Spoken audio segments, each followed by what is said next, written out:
Bonsoir à tous et bienvenue à 52 sur la RTB. C'est un magazine d'information, un grand reportage suivi de débats que la RTB vous propose chaque mois sur ses antennes. Particularité de cette émission, elle est entièrement tournée par des journalistes et reporters d'images. Et pour ce premier numéro, nous vous amenons dans l'univers des Cols Weogo à Kayibo dans la région du Centre-Sud. Installation, patrouille, jugement, relations avec les forces de défense et de sécurité. Tout sur ces groupes d'autodéfense qui sont très populaires dans la localité, dont les méthodes ne font pas toujours l'unanimité. C'est un grand reportage signé de Frédéric Etienne Basenga.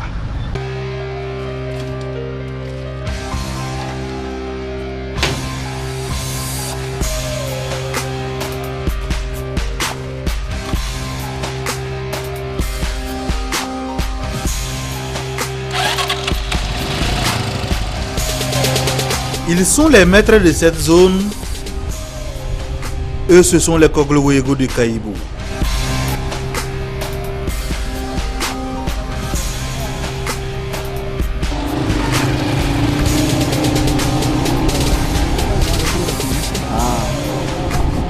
Aujourd'hui, c'est le jour de tous les dangers, le jour du marché de Kayibo V2.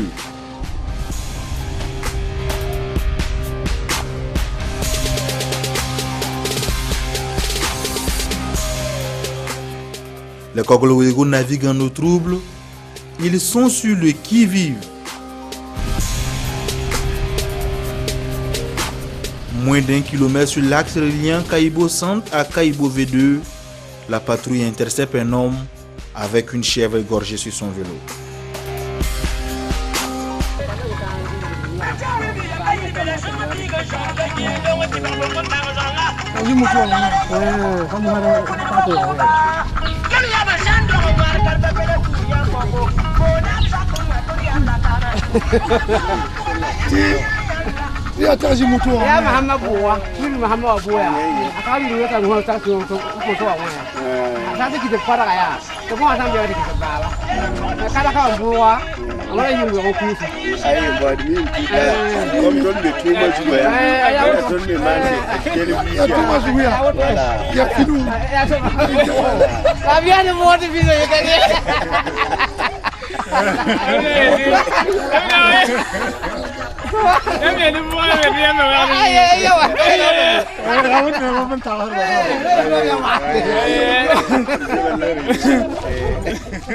C'est une fausse alerte. L'homme a convaincu par ses justifications. En d'autres circonstances et avant le revirement général des Cols Weogo qui affirment ne plus infliger de châtiment corporel, l'homme aurait été conduit dans le QG de l'association pour être auditionné comme ce jeune homme.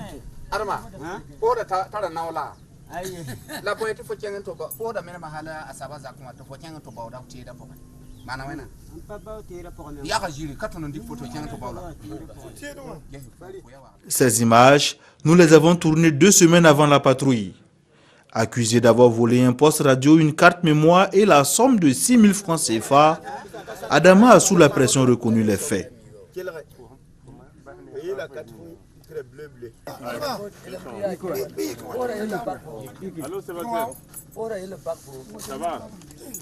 Aboudou le président l'amène plus loin pour savoir où il a dissimulé le poste sans succès.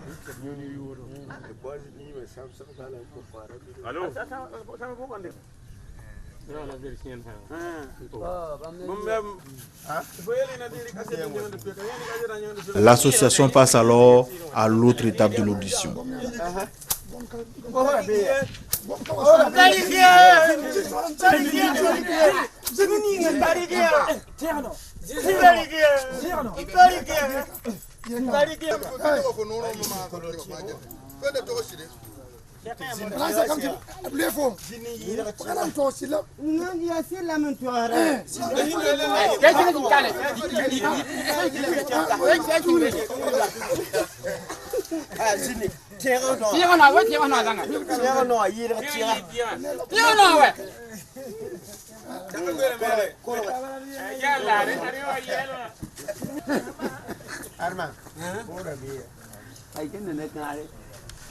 Ah, sira mele.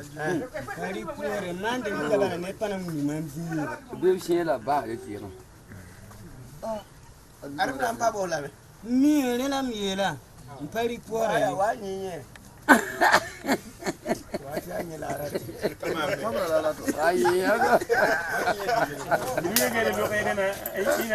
Mule wale potana. Ya ko wata ya. Dama yo poe. Tellement pas mettre rien là. Bon. Maha. Arma ko bang maha. Nan tuma ne fom. Bon maha nan ko ne fom. Sigul ni kale. Kale bele mata lam wala. Kuna hande ma so bal ne woni hakka ko wa ta mu wato kana ko ko bang to ne. Abri fo yipre. Ay ko wata.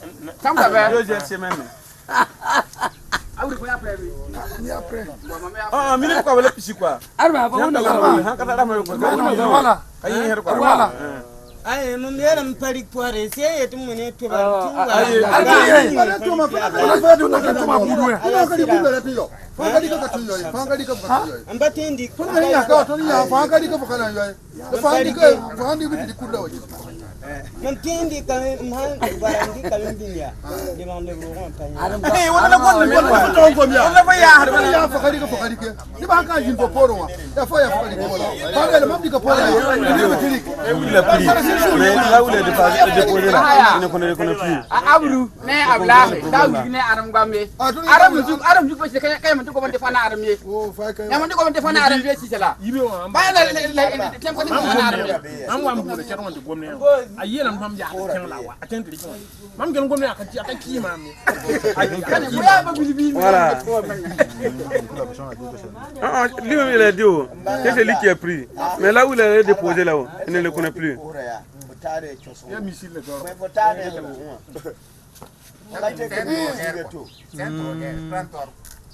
Drogue, missile, liqueur. Prends tout. Saya tun ya pre mahala arma. Bona jama ne tuum ma haya ka na longa file go na wila ko na kila ka na na kale tun na tuum na fuma ha Wani gomna ni fumu ya wana. Gomna. Mira pari pore. Ya futu wana patini. Ya futu. Ya futu. Ya azizuma. Yo la ndia ko. Natui. bola fa binga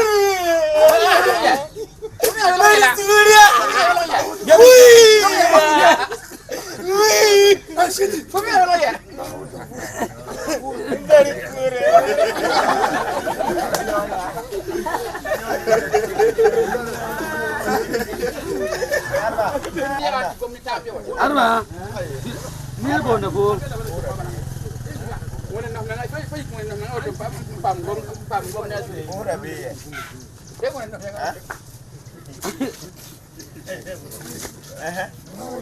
Ora be.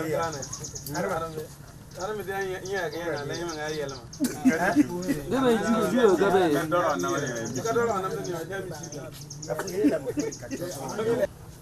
Après avoir subi la correction, terme utilisé par le Koglo-Wego, il peut maintenant partir. Mais avant, il doit payer le carburant pour l'association et pour cela, l'homme chez qui il travaille est là.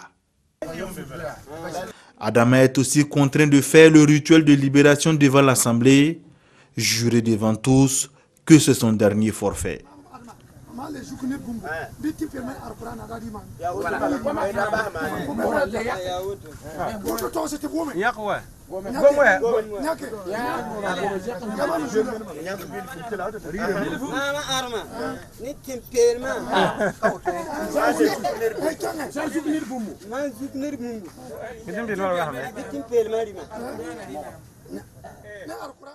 L'essai n'est pas concluant, il doit encore reprendre.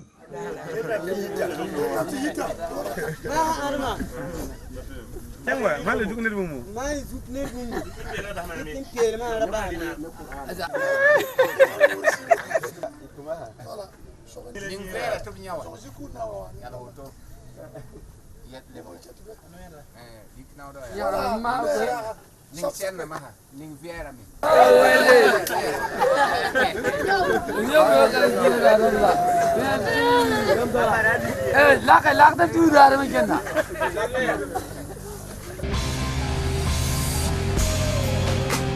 La patrouille reprend son chemin. Non loin de là, une zone dangereuse.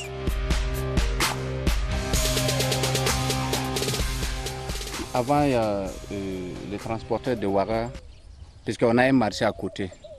Mais chaque jour de marché, les transporteurs quittent à Ouaga directement, ils viennent ici, ils font leur marché et puis ils repartent. Mais souvent, en venant, il y avait le coupeur de route qui coupait ici.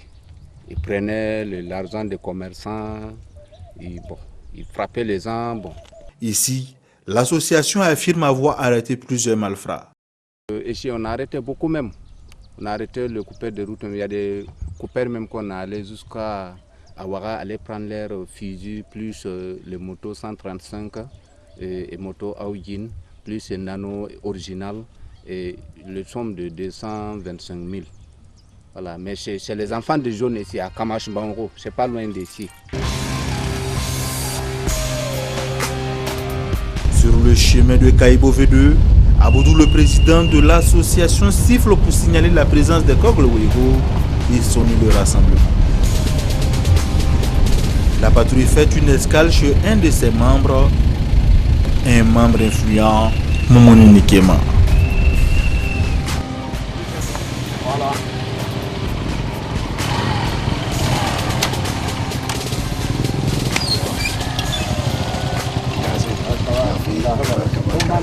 Ça va. Voilà.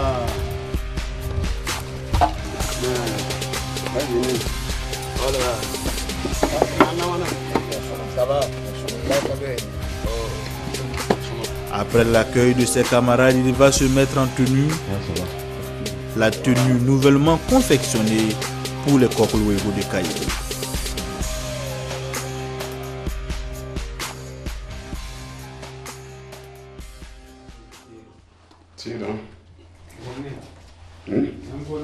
Teda ya bon otole ya ton ko lo yo telo kana yilan wela tonne nimni se kunka kenba ne taba budo ma la sahla oto wala kadi duzi auto akan wela zini la la ya ti ton mi ton wa'da wan yid ko liram la ton hanyo ko alla ton ne sumra na wa'alla soma la talente qui plie la main des gendarmeries.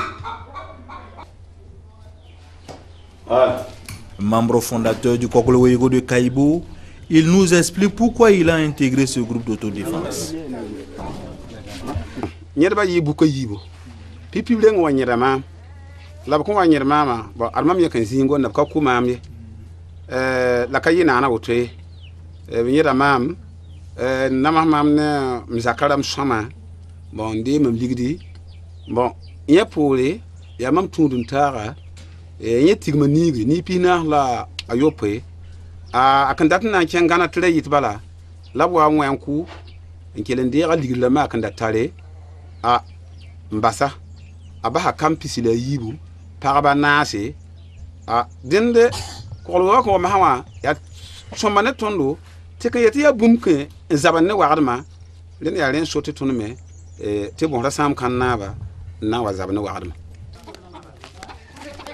Ramata admire son époux pour le rôle qu'il joue dans leur communauté.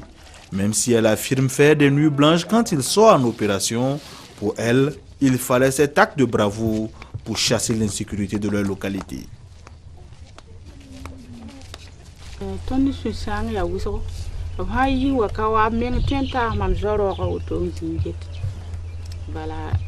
Tumna kanane tumna ya nebki sigi tumdi bala tum kangara makki hiblem waya bibe se ki hebam sawa minna wani yunga auto tata mam jo auto njete sunga samda uso an ka wa wami am patengani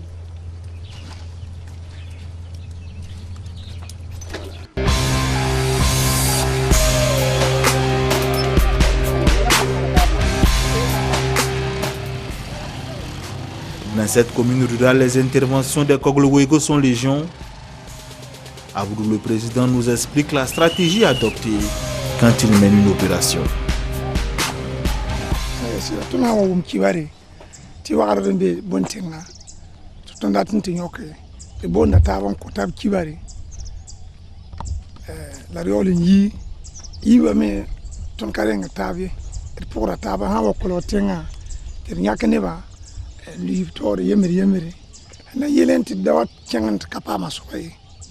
la amanye katim la tarai tira wen bala yita wani ba hanga tawa tia somba yin kete ton me tout na tarpanga.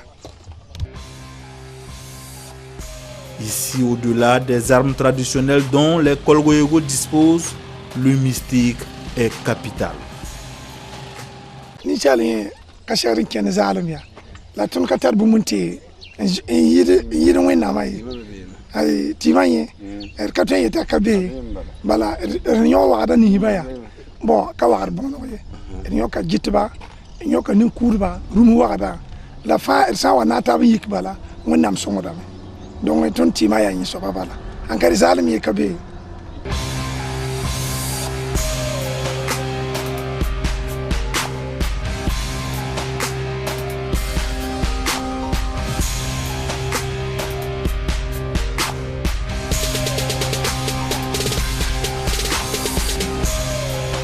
Après quelques kilomètres parcourus, nous voilà à Kayibo-Védé.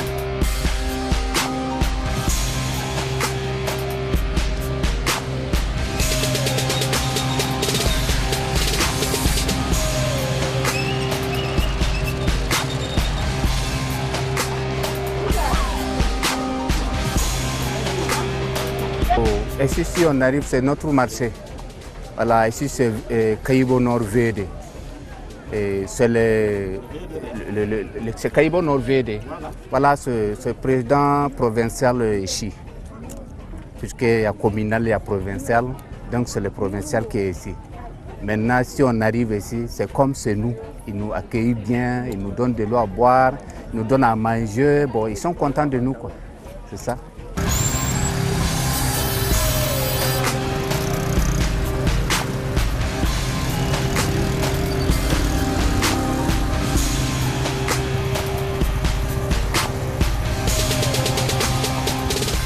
Barry et ses camarades tiennent à nous montrer le lieu où leur Koglo-Wego a été installé. Une installation qui s'est faite selon les dires de ces Koglo-Wego, comme celle dont nous avons assisté à Mani dans la Nyanya. Une installation de Koglo-Wego se fait généralement dans une ambiance des grands jours. Les ténors du Koglo-Wego géniteur se lancent dans des discours interminables, des discours aux allures de sensibilisation comme ici. Président, conseiller, secrétaire général, malfrats repentis, tous prennent la parole pour expliquer le bien fondé des Koglo-Wego. Mais une installation, c'est aussi et surtout des prières et des incantations. Pendant que les uns et les autres écoutent, juste à côté, on prie Allah et on invoque les mânes des ancêtres. Comme à Mani, le Koglo-Wego de Kayibo est très bien hiérarchisé. Son influence s'étend jusqu'à Manga et dans les villages environnants. Barry et ses camarades affirment avoir une bonne collaboration avec les forces de sécurité. Une assertion corroborée par le capitaine Jean-Bosco Sawadogo que nous avons rencontré à Koudougou. Le commandant du groupement de gendarmerie départementale de Koudougou a à plusieurs reprises travaillé avec ces groupes d'autodéfense. L'attaque de la poudrière de Yimdi dans la nuit du 21 au 22 janvier, voilà, les assaillants sont plutôt remontés quelque part. Voilà, avant de descendre dans notre zone, c'est-à-dire le centre-ouest, voilà, où ils comptaient probablement gagner la frontière et rejoindre quelque part un autre pays. Et dès que nous avons quitté, le chef-lieu c'est là, on a quitté Koudougou. Les premiers Koglo-Wego, il faut dire que nous les avons découverts dans cette zone de Dao. Dao dans la province de Ziro. Parce que les informations qu'ils ont reçues dès les premiers moments, du fait, je vous dis encore, du fait qu'ils ont la connaissance parfaite du terrain, ils ont une certaine connaissance, ils ont des relations entre eux, il y a une certaine solidarité mécanique. Et enfin, ils connaissent les faits, même si c'est à ce niveau, ce n'était pas aussi clair. Avec le téléphone portable, dès que nous sommes rentrés dans cette zone, nous avons commencé à interpeller toutes les personnes qui étaient sur l'axe principal pour vérifier qui était l'identité, si nos assaillants n'avaient pas emprunté l'itinéraire. Et tout de suite, les Korluero, les responsables Korluero ont été alertés. Parce qu'on était dans un véhicule banalisé. Et nos éléments qui s'étaient terrés aussi, qui étaient en tenue civile, ont été repérés. Donc, on a été stoppé net par près de 600 Korluero qui ont tendu une embuscade. Ils ont entravé le pont et ils étaient le long de la voie avec des armes qui émergeaient, que les phares arrivaient à dessiner clairement les contours. On s'est arrêté, on leur a demandé pourquoi ils étaient là. Non, ils nous suspectent d'être des coupeurs de route. Parce qu'il semblerait que nous avons intercepté certaines personnes, que nous avons fouillées. Donc, ils voudraient avoir le cœur net. Donc, il y a eu une période de tension. Parce qu'ils se demandaient s'il fallait ouvrir le feu ou bien qu'est-ce qu'il fallait faire. Mais à un certain moment, je suis sorti, j'ai conversé avec eux, avec mon arme. J'ai demandé s'ils avaient un responsable, qu'ils viennent. Et on a échangé. Et quand ils ont échangé, ils se sont découverts que nous étions des gendarmes. Voilà, ils ont fait partie des rafales pour signifier vraiment leur allégresse, leur joie. Et immédiatement, j'ai convié les responsables à une réunion informelle pour leur expliquer quels étaient les cibles recherchés, quel était leur profil et qu'est-ce qu'on attendait d'eux et quelle était la mission.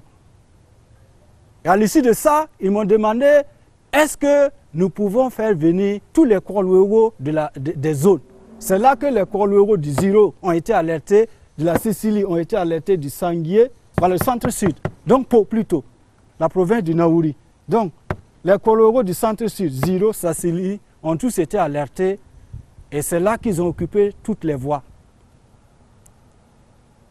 Voilà, donc occupation spatiale et la recherche active du renseignement pour savoir, parce que les cibles étaient mobiles, quelle était leur position. Et là, ils avaient l'avantage sur nous. Parce que lorsque vous êtes un étranger, vous rentrez dans une localité, tout de suite, ça se sait. Voilà. Et c'est sur ce que nous avons plus ou moins resserré le dispositif jusqu'au dernier moment. Et il y a certains qui ont réussi à traverser le dispositif et qui sont venus maintenant au niveau de la frontière. Et c'est là vraiment les Korluero, leur collaboration a été très importante. Parce que nous n'avons pas les effectifs, mais Korluero peut mobiliser 600 personnes. Et si vous êtes un Koua, quand vous les voyez, je pense que vous ne pouvez que vous rendre, si vous avez suffisamment de force pour prendre vos jambes à vos coups, mais là aussi, il y a les plombs qui vont vous guetter. Voilà. Même si certaines personnes étaient revêtues de certains objets qui paraissaient imperméables aux balles, voilà. Mais avec Korluero, parce que n'oubliez pas aussi qu'eux aussi, ils ont leur gantelet de cuir. C'est ce qui est visible. Je ne sais pas ce qu'ils ont immergé ou ingurgité, et que dirait ce qu'ils ont mangé. En tout état de cause, il y a certains qu'on a réussi, grâce à l'information, au renseignement déterminant de Korluero, et il y a d'autres que Korluero même a pris. Pour lui, les Korluero ont un rôle important à jouer au Burkina s'ils se départissent de certaines pratiques qui sont parfois observées. Ce changement appelé de tout vœu, Adama Ouedraogo, le directeur régional des droits humains du Centre-Sud, lui a commencé à l'observer. Il faut dire qu'au tout début, nous avons enregistré plusieurs cas d'atteinte aux droits humains qui se manifestent particulièrement par la pratique d'amende, des sévices corporels, et des vols et pillages des biens. Voilà. Mais actuellement, on peut dire que la situation a évolué puisque de plus en plus, on n'entend pas parler de ces pratiques. Depuis lors, un nouveau partenariat entre les populations et l'État a été créé. Un partenariat qui permet un regroupement de l'ensemble des initiatives citoyennes de prévention de sécurité dans des cadres légaux avec un meilleur encadrement, un suivi et un contrôle de leurs activités. Ces structures auront pour rôle la veille sécuritaire, le renseignement et l'interpellation des infractions commises en flagrant délit. En outre, elles travailleront sous le contrôle et le suivi des brigades territoriales de gendarmerie et de commissariats de police compétents. Cependant, elles sont libres de leur organisation et prennent la dénomination qu'elles désirent sous réserve du respect des lois et règlements en vigueur, des mœurs, de la cohésion sociale et des droits humains. Frédéric Etienne Basenga que nous recevons donc sur ce plateau. Bonsoir. Bonsoir Simon. Alors vous avez donc tourné le reportage que l'on vient de suivre. Dites-nous dans quelles conditions justement vous avez tourné ce reportage. Avant tout propos, je tiens déjà à remercier le Kogowego de Kaibo, notamment Aboudou, Nikiema, Bari et les autres. Simon, il faut dire que ce reportage-là a été tourné en 2016, en milieu d'année. Il a été tourné en deux phases. Il y a eu la phase du repérage et la phase du tournage à proprement dit. La scène que nous avons regardée tout à l'heure, où le jeune homme subit des sévices corporels, cette partie-là a été tournée pendant la phase de repérage. C'est-à-dire 2 semaines avant le tournage à proprement dit. Je tiens à ajouter un aspect qui me semble être essentiel. Quand nous sommes revenus pour le tournage à proprement dit, les Kogowego nous ont dit qu'ils ne percevaient plus d'amende et ils n'infligeaient plus de sévices corporels à ceux qu'ils appréhendaient. Pour revenir à votre question, les Kogowego de Kaibo ont été très sympas. Dès que nous sommes arrivés, nous avons exposé notre projet à Bari, qui est le secrétaire général. Ils ont tout de suite adhéré. Donc il faut dire que ce grand reportage-là a été tourné dans des conditions vraiment qui me semblent être dans de bonnes conditions. Alors on a vu aussi bien dans le jugement que dans la rencontre avec notamment les coutumiers, les religieux qu'on a vu tout à l'heure, on a vu une grande affluence autour de ces Kogowego. Est-ce qu'il y a une relation, on va dire, fusionnelle entre les Kogowego et les populations, ou bien c'est plutôt une relation de réticence parce qu'à tout moment, chacun de la population peut peut-être passer par les services corporels? Simon, les Kogowego que nous avons rencontrés à Kaibo sont des stars dans leur localité. Partout où nous sommes passés, c'était pratiquement la liesse populaire comme on a vu. Les gens venaient, les entouraient, chacun voulait les toucher, échanger quelque chose, les saluer. La preuve, sur ces images-là, vous avez vu même à un moment du reportage où on leur donne de la nourriture, de l'eau, etc. Pour dire que dans cette localité-là, on a l'impression, ce qu'on a pu voir, c'est que les populations sont en parfaite symbiose avec ces Kogowego. Merci à vous Frédéric Etienne Basenga. Je rappelle que vous avez signé donc ce reportage pour nous dans la région du centre-sud et dans la région de l'Est aussi. Un dernier mot, je tenais aussi à remercier notre formateur, Denis Vicenti, qu'on appelle affectueusement Denis Leblanc, qui nous a aidé pendant la Fondation Hirondelle, qui nous a aidé pendant ce reportage. D'accord, merci donc à lui et à la Fondation Hirondelle qui, je précise, a soutenu aussi la production donc de ce reportage. Alors, merci à vous Frédéric Etienne Basenga d'être venu nous expliquer un peu les conditions de tournage de ce reportage. Place au débat à présent avec nous sur ce plateau le contrôleur général de police, M.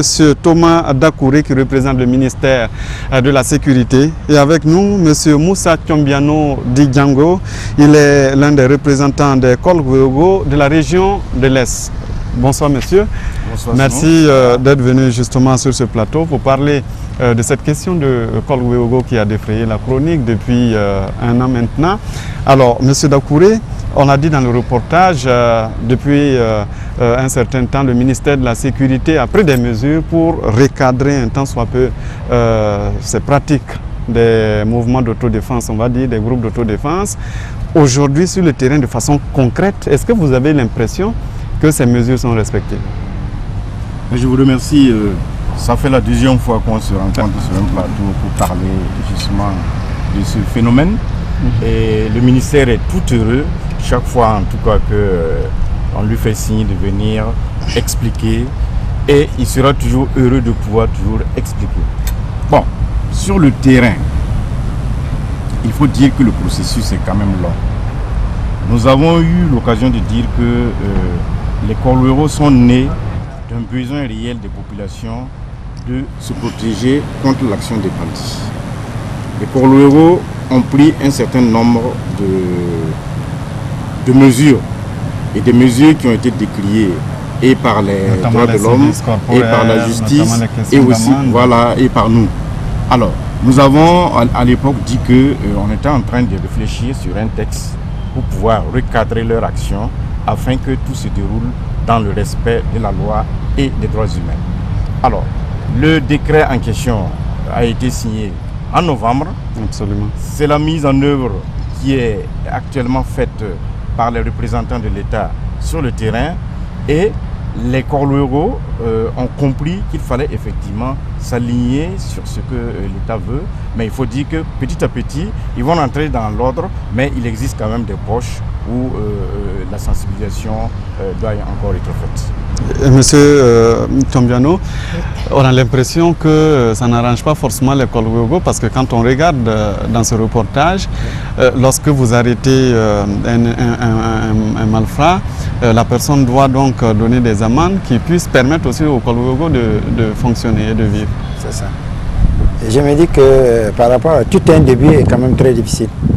Très difficile, et parce qu'il fallait quand même se faire sentir au juste de tout ça, pour que ces gros bandits qui nous torturent de tous les temps et de tous les moments puissent prendre quand même conscience qu'on est là, et qu'on est là justement pour une protection totale de toute la population.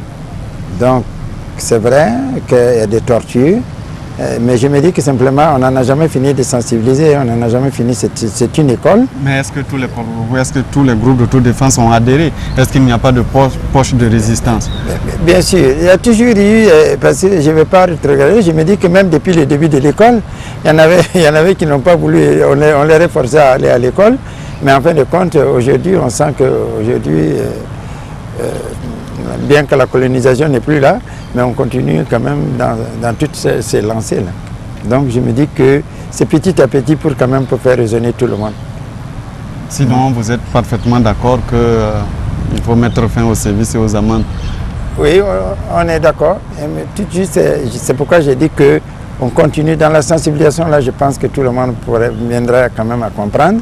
Et en plus de ça, qu'on doit être encadré et peut-être accompagné, on souhaite quand même qu'on soit accompagné, et que si aussi, d'autre part, ces gros bandits-là qui ont pris du temps à nous torturer, arrêtent aussi ce banditisme, parce qu'on est là. Oui, mais est-ce que d'un claque du doigt comme ça, les bandits peuvent vous entendre et puis arrêter peut-être les services d'opérer dans les régions? Ça serait quand même trop dire qu'ils peuvent nous entendre juste par des mots, mais on s'est dit que quand même on va aussi tolérer à pouvoir ne pas être si méchant jusqu'à tel point. Et je pense qu'en définitive on va pouvoir quand même se retrouver sur le même plateau. Est-ce que finalement, M. Dakouré, les populations ne vous obligent pas à peut-être donner raison à ces Corluero? Quand vous regardez même pendant les services, vous avez vu dans le reportage, il y a toujours des gens qui applaudissent.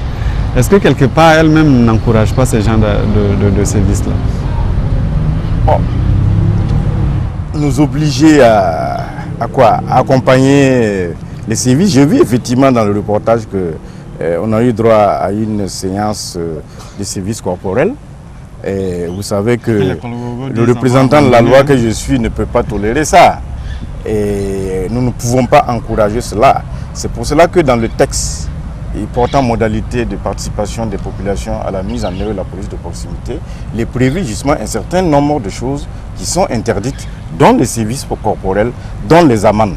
Parce que vous ne pouvez pas faire ça et puis dire que vous êtes dans l'axe de la loi. Bon, maintenant, les populations applaudissent. Pourquoi? Parce que les méthodes employées peut-être amènent à des solutions radicales et très rapides. C'est pour ça que les populations applaudissent. Autrement dit, à la longue, quand ces mêmes populations vont vivre ce genre de choses, elles ne vont pas applaudir. Hein. Donc c'est pour ça que je dis qu'il y a des poches où il faut toujours sensibiliser pour que ces services-là cessent. Même dans les services de l'État, il y a eu des moments où on a regretté un certain nombre de choses. Mais avec la sensibilisation, avec la rigueur de la loi, mais les choses sont en train de changer et le policier ou le gendarme sait qu'il faut dissuader autrement que par les services. Alors, s'il n'y a plus de services ni d'amende, il y a un fait quand même qui est là, c'est que les Kolwego continuent donc de faire la patrouille, ils continuent de détenir des armes. Comment justement ne pas craindre? On l'a vu à Makonyandougou, je crois, dans la région de l'Ouest. On s'est retrouvé dans la région des Hauts-Bassins. On s'est retrouvé pratiquement avec un risque d'affrontement entre les Kolwego et les Dozo. Est-ce que à avoir des groupes d'autodéfense de ce genre, on ne finira pas un jour à avoir des affrontements? C'est pour cela que je dis que certains groupes de défense, d'autodéfense, sont venus parce que la loi était un peu silencieuse. Vous savez que la police de proximité date de 2003. Absolument. Et en 2005, les premiers textes de mise en œuvre ont été pris. Il y a eu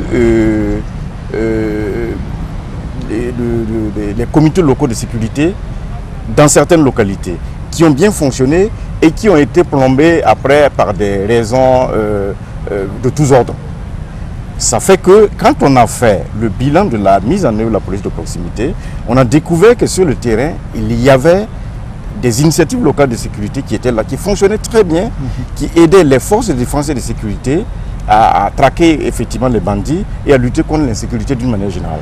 On a dit, bon, si c'est là, la loi pêche un peu parce qu'on n'a pas prévu leur place dans le dispositif. Donc on va relire la loi et prévoir leur place dans le dispositif. Ça, c'est depuis 2009. Bon. Et ça n'a pas voilà, empêché avec la recrudescence avec le temps, oui. Et les décrets n'ayant pas été relus, les Kolwego, sous la pression justement des bandits, ont éclos à partir de 2014. Et c'est là maintenant, certaines pratiques sont nées et on se dit que c'est difficile par un coup de baguette magique de faire cesser ces pratiques-là. Mais petit à petit, ça va venir. C'est pour cela que, bon, on parle de sensibilisation, sans quoi la loi reste la loi. Hein. Et nous avons dit, les Kolwego en tant que tels, on les encourage en tout cas à exister, à travailler avec les forces de défense et de sécurité. Mais le décret précise bien que c'est une association de lutte contre l'insécurité par village et par secteur. Il n'y a pas de regroupement national. Bon, les regroupements nationaux ne sont pas reconnus en tout cas par les textes. Bon, il peut y avoir des regroupements informels, mais bon, ce n'est pas reconnu par les textes. On sait seulement que chaque village peut avoir une association, chaque secteur peut avoir une association.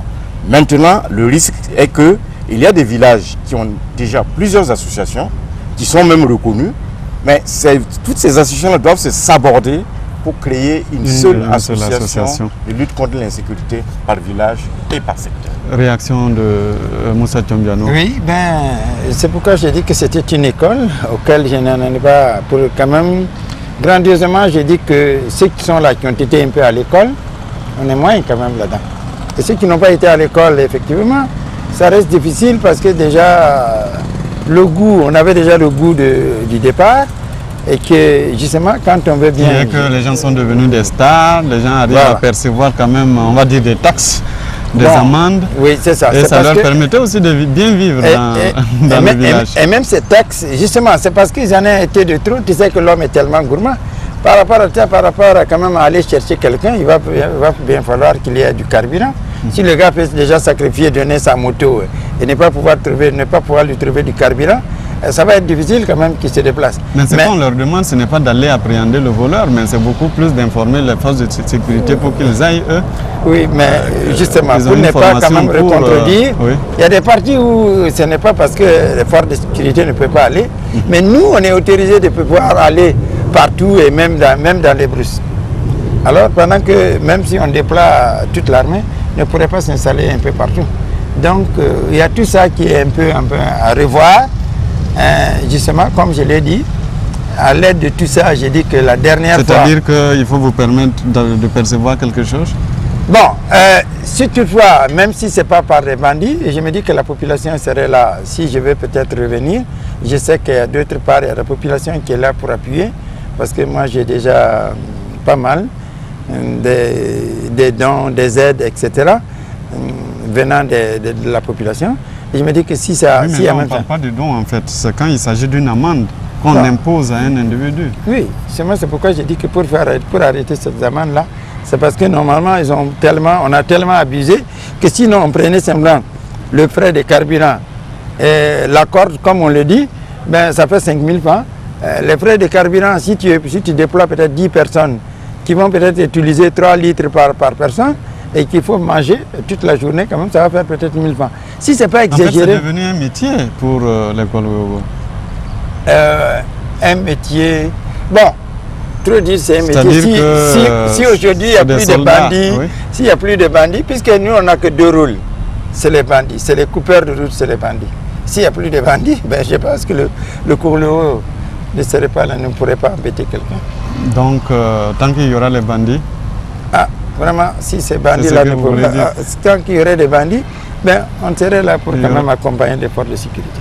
D'accord. Alors, il y a une chose là où on vous attend, effectivement, puisque nous sommes pris par le temps. Aujourd'hui, on parle de terrorisme. On a entendu un certain Django dire tout de suite qu'on allait aider l'État à arrêter ces terroristes. Et jusque-là, on ne voit pas les Kolo-Ouégo sur le terrain. Voilà. Je ne veux pas te contredire. J'ai dit que tout de suite là, on est ici. Vous nous avez invités. Et moi, je ne pense pas que si je peux inviter l'État à venir vers moi, on attend toujours d'être invité et pour que chacun quand même apporte sa petite pierre. Mais vous n'aviez pas été invité avant de vous immiscer peut-être dans le rôle de la lutte contre l'insécurité? Oui, mais on a été invité puisque ces bandits déjà, sur ma journée, il y avait déjà 10 ans où on était en rouge. Et j'ai dit que même des sociétés, des gens qui venaient en appui à l'aide du pays ne venaient plus chez nous. Donc ça dit que ça nous est obligés vraiment à prendre certaines responsabilités. Alors, monsieur... Mais là, ça s'agit comme là de pouvoir quand même, c'est un débat avec le machin. Je me dis qu'on doit être invité. Il faut que l'État vous invite. Voilà, et à ce moment, vous aussi, avec des mesures d'accompagnement. Avec des mesures d'accompagnement. Alors, monsieur Diakouré, dans la lutte contre le terrorisme, le Kolo-Ouégo serait quand même important à ce niveau-là. Ils attendent juste que l'État les invite. Non, c'est à tous les niveaux. Et c'est la lutte contre l'insécurité. Le terrorisme étant l'insécurité. Mais là où je ne suis pas d'accord, il ne doit pas attendre que l'État les invite. Parce que l'État dit quoi? L'État dit que ces associations-là, dont les Kolo-Ouégo, ont un rôle de veille sécuritaire, un rôle de renseignement et un rôle d'interpellation des auteurs d'infractions en flagrant délit. Mais une fois qu'on leur reconnaît ça, ils n'ont pas besoin qu'on les appelle. Vous êtes dans une zone infestée de terroristes. Vous voyez des actions terroristes se préparer. Vous n'avez pas besoin que l'État vous dise, venez nous dire. C'est pour même votre propre sécurité, votre propre survie, que vous avez le devoir d'aller dire, ah, il y a telle chose que nous trouvons qui n'est pas normale. Maintenant, l'État peut organiser une action et l'État peut avoir besoin de l'action de ces associations-là. L'État peut dire effectivement, dans telle zone, nous avons besoin vraiment que vous nous accompagniez pour faire ce travail. Là, ça peut se faire. Mais je pense qu'il ne faut pas attendre. Hein. En tout cas, l'État attend beaucoup de l'aide des associations de lutte contre l'insécurité pour lutter contre le terrorisme. Parce que vous savez que ce n'est pas la lutte traditionnelle armée qui va vaincre le terrorisme. Hein. C'est beaucoup par les renseignements que les gens vont donner qu'on va pouvoir infiltrer les réseaux et on va pouvoir justement mettre fin aux velléités d'actes terroristes. Alors, Monsieur Tchambiano, vous n'avez pas besoin d'attendre quand même que l'État vienne. Lorsque vous vous sentez menacé, vous n'avez pas besoin d'attendre que l'État arrive. Vous devez vous défendre avant que l'État n'arrive. On a même commencé à se défendre, mais on s'est dit que quand mais même... on ne voit pas, c'est pas visible, comme c'était le cas par exemple. Oui. Est-ce que vous n'avez pas peur quelque part? Non, je me dis que dans ces renseignements-là, puisqu'on n'a pas besoin simplement de se déployer sur le terrain, on a besoin d'une information, on a besoin d'alerter les autres pour tout facilement mettre la main. Si toutefois on voit déjà, par exemple j'ai dit, mettons un peu le cas, je vais reprendre par exemple à l'est là-bas, dès qu'on voit déjà quelqu'un qui n'est pas du nôtre, qui doit venir, qui doit être peut-être un venant du Mali, etc., n'ont pas le même comportement, n'ont pas les mêmes façons de vivre. Nous déjà, dans notre territoire, qu'est-ce qu'il vient faire ici? Et tout de suite là, il faut chercher qu'est-ce qu'il vient faire, qu'est-ce qu'il recherche ici, qu'est-ce qu'il fait ici, et automatiquement, il faut donner déjà l'information à qui des droits. Sauf que ça ne se fait pas, en fait, bon, c'est ça le problème. Ça va, j'ai dit que ça c'est pas visible, comme c'était le cas de la lutte contre le banditisme. Oui, mais parce que pour lutter contre le terrorisme, c'est pas une lutte visible aussi comme ça. Le terroriste aussi se cache pour venir, il faut se cacher pour lutter contre lui. Donc pour leur défense, moi je dis, ils font des choses. Moi j'en ai ramené quelques-uns à la gendarmerie, comme le dit.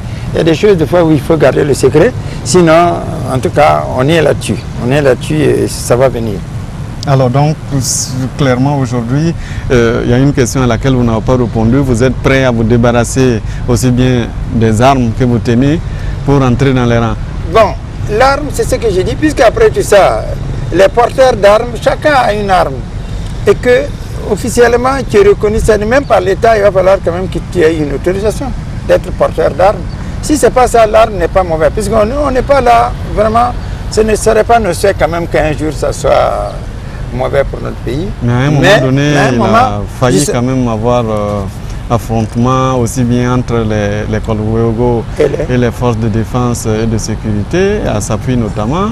Et puis, on a cité tout à l'heure la situation des Hauts-Bassins. Oui. J'ai dit que le cas des Hauts-Bassins, politiquement, il y a des choses où juste ce n'est pas encore...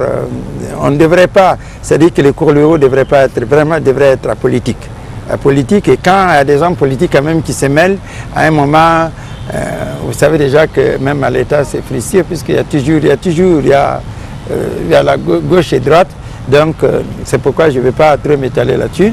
Sinon, de cela, puisqu'il y en a jusqu'à nos jours, qui souhaitent quand même continuer, puisque pour eux déjà n'avaient pas de devoir, leur devoir c'est de pouvoir prendre quelque chose avec tout ça. C'est pourquoi j'ai dit que nous, on va continuer. On ne serait jamais fatigué de continuer à sensibiliser. Et on va y arriver quand même à remettre de l'ordre, j'espère.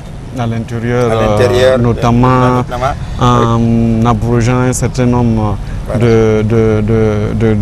d'associations dans les mêmes villages, à ne pas avoir un regroupement national, parce que là, ça vous rend aussi plus fort. Oui, bon. Et même ça, je pense que c'est pourquoi j'ai dit qu'il faudrait des approches.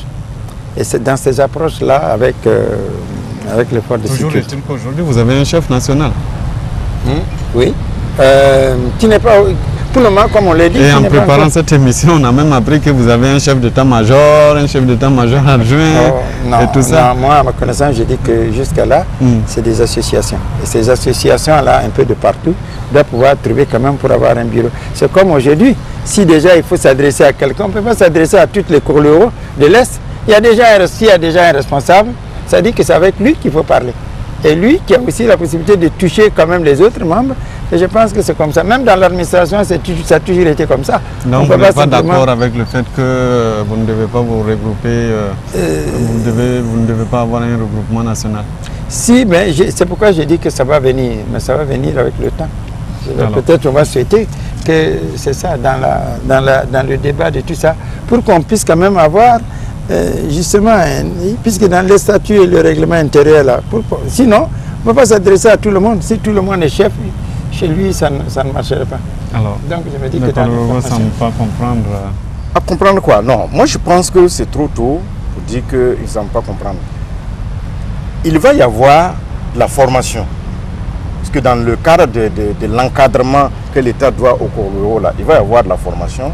Et au cours des formations, on va échanger et on va s'entendre sur le comment et le pourquoi ne pas se regrouper. Parce qu'en réalité, si l'État a pris cette décision de consacrer une seule association par village et par secteur, c'est pour des raisons de sécurité.